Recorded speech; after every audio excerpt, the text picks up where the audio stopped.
श्री राम कह गए सिया से, ऐसा कलयुग आएगा, गोडसे का मंदिर बनेगा, तंबू में राम विराजा जाएगा, मार न सका एक अंग्रेज को, वो गांधी मार के हिंदू कहलाएगा, जो निभा न सका पत्नी से, दूसरों की सीडी बनवाएगा, बांटेगा हिंदू को मुस्लिम से, दलित को भी खा जाएगा, गाय को कहकर अपनी मां उसका मांस तक बेच खाएगा।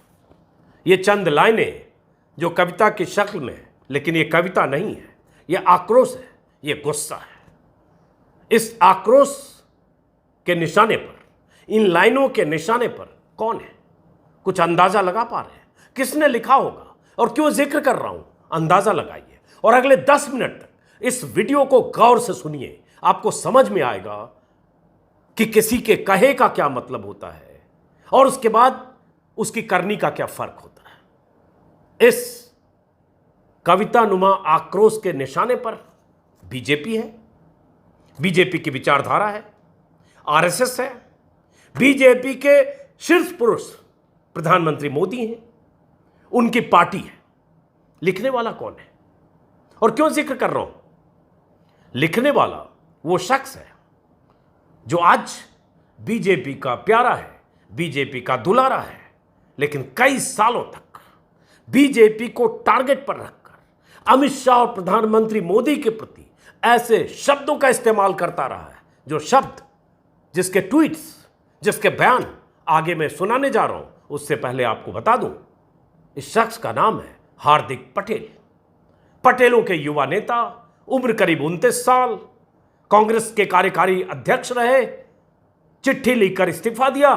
अब 2 जून को बीजेपी ज्वाइन करने वाले हैं। हार्दिक पटेल के ट्वीट्स और उनके बयानों की खुदाई हो रही है ट्विटर पर, वो ट्रेंड भी कर रहे हैं।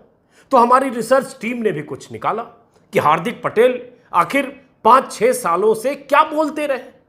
पटेलों के आंदोलन के युवा चेहरा जब बीजेपी को निशाने पर रख रहे थे तो क्या बोलते थे, तो कुछ दिलचस्प उनके स्टेटमेंट, उनके ट्वीट्स हैं।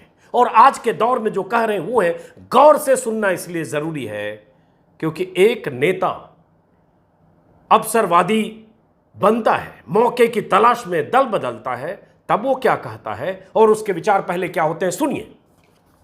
और कैसे वो जिस दल के शीर्ष नेतृत्व के बारे में सारी पराकाष्ठा, सारी सीमाएं, सारी रेखाएं तोड़कर बयान देता है, उसी दल का शीर्ष नेतृत्व उसे बाहें फैलाकर अपनी तरफ बुलाता है, हक करता है, कबूल कर लेता है।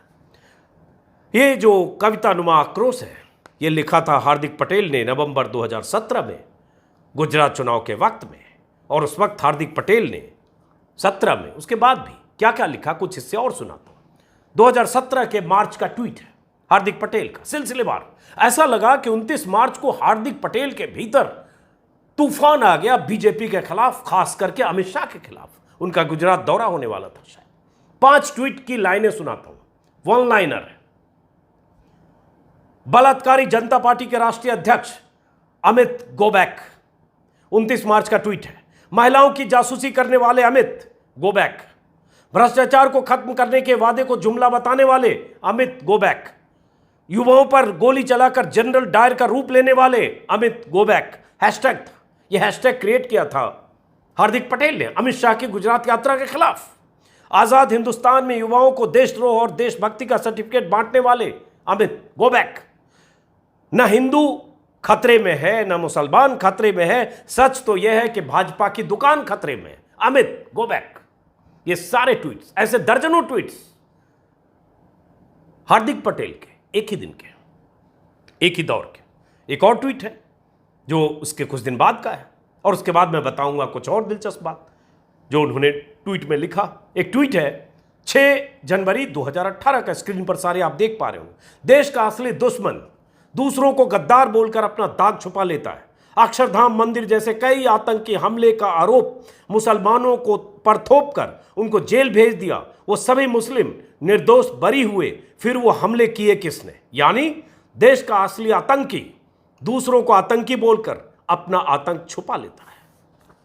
थोड़ा भी अगर आप दिमाग लगाएंगे, गुजरात की राजनीति को आंशिक तौर पर भी समझेंगे, तो आप समझ जाएंगे कि सीधे सीधे ये निशाना अमित शाह पर। अमित शाह जो प्रधानमंत्री मोदी के बाद नंबर 2 की हैसियत में गृह मंत्री हैं, अमित शाह को जो शख्स सीधे सीधे गद्दार और आतंकी बोल रहा था कि देश का असली आतंकी दूसरों को आतंकी बोलकर अपना आतंक छिपा लेता है, इशारों में बोल रहा है लेकिन निशाने पर अमित शाह, बाकी तो नाम लेकर कह रहा है, वो शख्स बीजेपी में शामिल हो रहा है। जरा सोचिए क्या विचार कई साल तक हार्दिक पटेल के तब थे, क्या विचार अब है। तब उसी हिंदुत्ववादी राजनीति की मुखालफत करते थे। आरएसएस पर ऐसे हमले हार्दिक पटेल ने किए हैं। कुछ और लाइनें आपको सुना दो, सुनिए। और वो उस हार्दिक पटेल का बीजेपी के दर्जनों नेताओं ने, गुजरात के नेताओं ने, विधायकों ने, सांसदों ने, बीजेपी की पूरी आईटी सेल ने क्या क्या लिखा हार्दिक पटेल के लिए, उनकी सीडी को लेकर, उनकी सेक्स सीडी, कथित सेक्स सीडी को लेकर, और किस किस हद तक लिखा, उन सब को अब उसी हार्दिक पटेल का वेलकम करना है। क्योंकि गुजरात में नवंबर में चुनाव है। चुनाव में पटेलों की भूमिका बहुत अहम है। 12 से 15% आबादी है। गुजरात की 80 सीटों पर, लगभग 70 से 80 सीटों पर पटेलों का वर्चस्व है या पटेलों की अहमियत है। तो हार्दिक पटेल बीजेपी के लिए जरूरी है। और हार्दिक पटेल जिनकी पूरी राजनीति बीजेपी के खिलाफ थी, वो हार्दिक पटेल आज प्रधानमंत्री मोदी की शान में क्या कह रहे हैं वो भी सुनाता हूं। पहले कुछ और लाइन। हार्दिक पटेल ने उसी 29 मार्च 17 को लिखा अमित शाह के लिए। योगी ने कहा गुंडे यूपी छोड़ दें, तो अमित शाह गुजरात आ गए। हार्दिक पटेल सीधे सीधे अमित शाह को गुंडे कह रहे हैं, आतंकी और गद्दार कह रहे हैं। और हार्दिक पटेल आज बीजेपी के लगभग हो चुके। रस्म अदायगी बाकी है, जिसका औपचारिक ऐलान 2 दिन बाद हो जाएगा, 2 तारीख को। सुना है गुजरात के मुख्यमंत्री और कुछ नेताओं की मौजूदगी में होगा। अच्छा लगता कि अमित शाह भी होते, इस्तकबाल करते, स्वागत करते, गुलदस्ता देते। हो सकता है सब भीतर खाने हो चुका हो, लेकिन सार्वजनिक तौर पर होता, वो नुमाइश तो होती कि जिसे आतंकी कहा, गद्दार कहा, जिसे ना जाने क्या कहा, गुंडा कहा, महिलाओं की जासूसी करने वाला कहा, उसके बारे में बगल में खड़े होकर, बगलगीर होकर क्या बोलते हैं। लेकिन हार्दिक पटेल से बहुत सारे उनके ट्वीट्स, दर्जनों बयान मेरे पास हैं जो हमारी रिसर्च टीम ने भी निकाला है। और एक शख्स हैं जो खुद को ऐसे फैक्ट चेकर बता रहे हैं, पंकज, इनका नाम है पंकज, पूरा नाम अभी भूल रहा, पंकज जैन शायद, जो सबसे ओल्डेस्ट फैक्ट चेकर खुद को बोल रहे हैं। ट्विटर हैंडल उनका शायद यही था।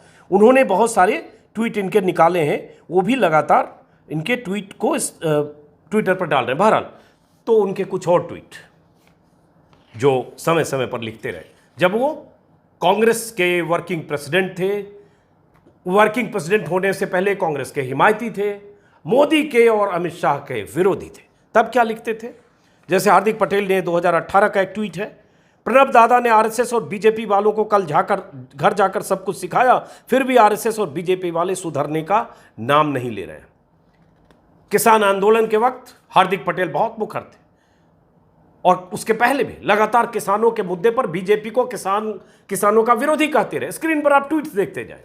2018 में किसान आंदोलन से बहुत पहले, if BJP can not respect farmers, how can the leaders of farmers respect Sardar Vallabhbhai Patel. एक और ट्वीट है 2018 का 22 सितंबर का, today it has been prove that the Modi government has also sold the country's security and I think that is the coming times the BJP will sell the country. I request the Indians to save India. BJP से India को बचाओ, BJP देश को बेच देगी। कितने बयान भरे पड़े हैं। BJP wants to mislead the Indian people in the name of religion. BJP देश के लोगों को धर्म के नाम पर मिसलीड करना चाहती है, भटकाना चाहती है। BJP does not have theory of policy politics. BJP wants to divide the ideological pieces of the people of India. We all have to wake up. हम सबको जगने की जरूरत है। ये भी हार्दिक पटेल लिख रहे हैं। ये उनका हार्दिक पटेल का नवंबर का ट्वीट। कितने ट्वीट गिनाए, कितने उनके बयान गिनाए, कितने इंटरव्यू दिखाएं। हर इंटरव्यू, हर ट्वीट में हार्दिक पटेल इतने मुखर, इतने आक्रामक थे और सीधे निशाना आरएसएस, मोदी, अमित शाह आरएसएस की नीतियों को लेकर मुस्लिम विरोधी नीतियां घोषित करते हुए, मुसलमानों का दुश्मन बताते हुए, खुद को मुसलमानों का हितैषी बताते हुए, खुद को असली हिंदू और आरएसएस बीजेपी को हिंदुओं का विरोधी बताते हुए, छद्म चेहरा बताते हुए हार्दिक पटेल ने लगातार 6 साल तक राजनीति की, 5 साल तक राजनीति की। 2019 के बाद से कांग्रेस में उनकी मजबूत स्थिति बनी और उसके बाद वर्किंग प्रेसिडेंट रहे, राज्यों में जाकर प्रचार करते रहे। और उसके बाद आज हार्दिक पटेल क्या कह रहे हैं? एक इंटरव्यू उन्होंने एक न्यूज चैनल को दिया। उस इंटरव्यू में जब पूछा गया कि आपकी पसंद अमित शाह और योगी शाह में से, मोदी, शाह और योगी में से पसंदीदा कौन है, तो उन्होंने कहा, मोदी का नाम लिया और कहा मोदी देश को आगे ले जाने का काम कर रहे हैं, पूरे देश को मोदी पसंद है, तो मेरी पसंद अलग कैसे हो सकती है? हार्दिक पटेल जी, यह आपको कब ज्ञान प्राप्त हुआ, किस वट वृक्ष के नीचे ज्ञान प्राप्त हुआ कि पूरे देश को मोदी पसंद है इसलिए आप अलग कैसे हो सकते हैं? भाई, मोदी को 2014 में भी जनता ने जिताया, 280 से ज्यादा सीटें मिली। 2019 में जनता ने 300 से ज्यादा सीटें दी, 303 लोकसभा में। गुजरात में सरकार बनी 17 में, तब जब ये सब ट्विटर पर लिख रहे थे तब भी अलग बात है, लटक के बनी। 100 के आंकड़े से 99 के फेर में बीजेपी अटकी 99 पर, लेकिन बनी।